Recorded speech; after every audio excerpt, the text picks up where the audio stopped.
companies be held responsible for any of the damage that they've done?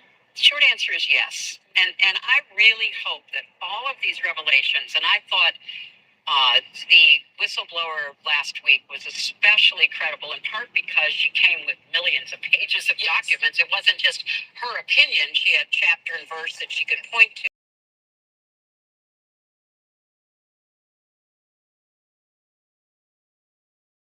That is being done, and it's damage that is so widespread. Yes, damage to our democracy because lies are given. Damage to our because lies about vaccines are given credibility. But look at the damage that we're now seeing to our children because they are sucked into the sort of social media world. And so I'm hoping that maybe this can be on a bipartisan basis, maybe, that we can come up with appropriate regulations and changes that will rein in this overwhelming power that a company like Facebook has to really try to get the good that it has. Because, we all know there's a lot of good on social media, a lot of connectivity, but try to either require them or prohibit, if necessary, behaviors that undermine institutions and other important matters. All right, guys. So I'm not sure if I'm going to be able to do this on live stuff. I'm just trying to see how I could bring in the topic and then turn around and talk about it because the election is coming up.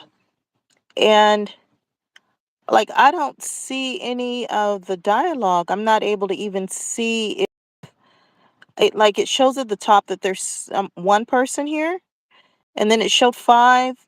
So I guess people are coming in and out, and now it shows 6. So I'm just trying to figure out how to do this so I know who I'm talking to and how to be able to answer your questions. I don't see anything showing me. Let's see if I turn it a different way. It says it's locked. So I don't know how I'm going to be able to actually see the questions.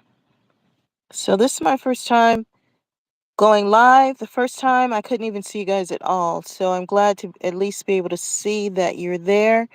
I just wanted to chat with you guys about the intermittent fasting because it's been working for me. But one of the easiest recommendations I can give you is your cutoff time that you eat for the day. I would say cutoff for me is 5 o'clock. But for you, it could be 6, 7, whatever time that you choose. And then you don't start eating again until 6 or 7 a.m. So that gives your body time to rest and also to burn some of that fat while you rest. Um, there were some other things I wanted to talk to you guys too about um, the neighborhoods and stuff that we used to live in, Sugar Hill and so forth, and the community. I was looking at another YouTuber, and they were talking about the blacks that were already in the West that didn't want the Southern blacks coming here. And that was one of the reasons I wanted to try to put a clip of the things that she was saying, because every time that someone steps up and they want to be the leader of the group, especially when it comes to the black voice, quite often they do have an agenda, but that doesn't mean that that's what all people of color or black people or African Americans thought who are already in the West.